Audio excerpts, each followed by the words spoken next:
தூரமா பயணம் போயிட்டு வர்றது அப்படிங்கிறது மனசுக்கு ரொம்ப பிடிச்ச விஷயம். பயணம் நம்ம கவலைகளை மறக்கடிச்சு நமக்கு புத்துணர்வு தருது அப்படின்னு சொல்றாங்க மனநல மருத்துவர்கள்.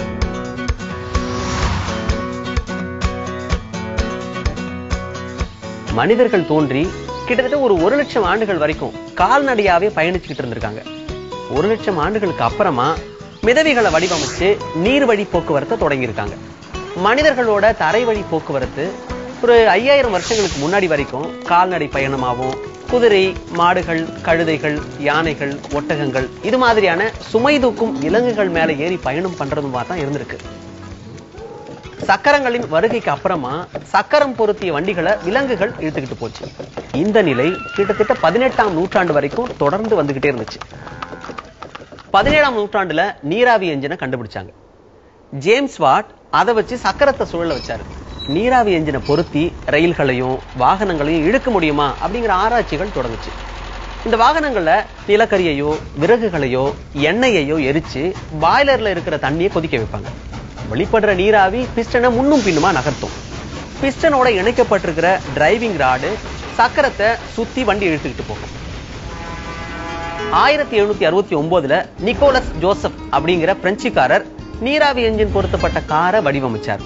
இந்த வண்டி மணிக்கு பாத்தீங்கன்னா வெறும் 6 கிலோமீட்டர் வேகத்துல தான் ஓடுதான். 2 வருஷம் கழிச்சு கனாய்ட் கொஞ்சம் வேகமா ஓடுற வண்டியை வடிவமைச்சிருக்கிறார். ஆனா வண்டியோட வேகத்தை கட்டுப்படுத்துற முறைகளை மேம்படுத்தாததுனால அந்த வண்டி சுவர்ல போய் மோதிச்சான். அந்த காலத்துல வண்டிகள் இரும்பால செய்யப்பட்டதா இருந்துச்சு. அதிக வலு கொண்டதா இருந்த வண்டிகளை கரடுமுரடான சாலைகளை இழுத்துக்கிட்டு போக முடியல. அதனால சாலை போக்குவரத்தை விட இரும்பு தண்டவாளங்களை நிறுவி அது மேல தொடர் வண்டிகளை இயக்குற ரயில் போக்குவரத்து வளர்ந்துச்சு. இருந்தாலும் வசதி படைச்சவங்களுக்காக சாலைகளை அடிப்படையா கொண்ட கார் போக்குவரத்தை மேம்படுத்துற முயற்சிகள் தொடர்ந்து வந்துகிட்டே தான் இருந்துச்சு. கார்களோட வளர்ச்சியை பொறுத்த வரைக்கும் இன்டர்னல் கம்பஷன் என்ஜின் அப்படின்னு சொல்லப்படுற என்ஜினோட கண்டுபிடிப்பு ரொம்ப ரொம்ப முக்கியம். இந்த என்ஜினை காருக்குள்ளேயே பொருத்தி காரை இயக்கலாம்.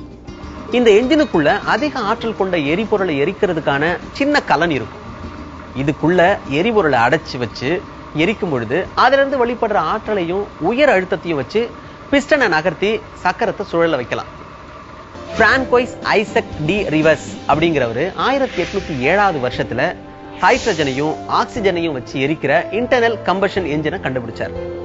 19ஆம் நூற்றாண்டின் தொடக்கத்துல பாத்தீங்கன்னா ஆபத்து இல்லாம எரிக்கக்கூடிய என்ஜின்களை வடிவமைக்கிற ஆராய்ச்சிகள் மும்பரமா நடந்துகிட்டு இருந்துச்சு. 1860கள்ல பெட்ரோலிய எரிவாயுவோட பயன்பாடு பரவலாச்சு. 1860ல லெனைர் அப்படிங்கிற பிரெஞ்சுக்காரர் பெட்ரோலிய வாயுவை எரிச்சு இயக்கக்கூடிய இன்டர்னல் கம்பஷன் என்ஜினை கண்டுபிடிச்சிருக்காரு. 3 வருஷம் கழிச்சு பெட்ரோலை எரிச்சு இயக்கிற இன்டர்னல் கம்பஷன் என்ஜின் பொருத்தப்பட்ட 3 சக்கர வாகனத்தை இயக்கி காட்டினார். 1865 வாக்குல ஐரோப்பாவில இன்டர்னல் கம்பஷன் என்ஜின் பொருத்தப்பட்ட கார்கள் அங்கொன்னும் இங்கொன்னுமா வலம் வந்துகிட்டே இருந்துச்சு. 1886ல கால் பென்ஸ் அப்படிங்கிற ஜெர்மனிக்காரர் இன்டர்னல் கம்பஷன் என்ஜினை கொஞ்சம் மேம்படுத்தி 3 சக்கர காரு ஒன்ன வடிவமைச்சு அதுக்கு காப்புரிமையும் வாங்கினார். இவர் தான் வர்த்தக ரீதியிலான கார் உற்பத்தியை தொடங்கி வச்சார் அப்படின்னு சொல்லலாம். அந்த காலத்துல பட்டறைகள்ல தான் கார்களை வடிவமைச்சாங்க.